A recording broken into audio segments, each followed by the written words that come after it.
how to make a Spotify playlist. So basically, if you want to make a Spotify playlist, it's very simple to do so.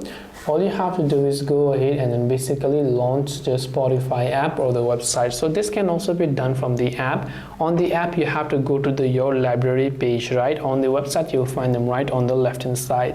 Now you'll find this plus button that says create playlist or folder. So we'll click on the plus option here. You can see it says create a new playlist. So all you have to do is click on it and simply name this particular playlist. Now you can choose a photo for this. You can just go ahead and even add a certain name right here. And once you've added the name, you can add an optional description. Click on the save option.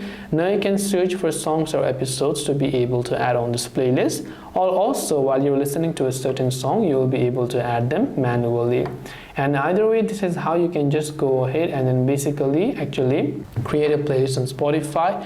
I hope that this video helped you. If you have got any further questions, feel free to leave them down in the comment section. Thank you for watching till the very end of this tutorial, and see you soon as always in the next video.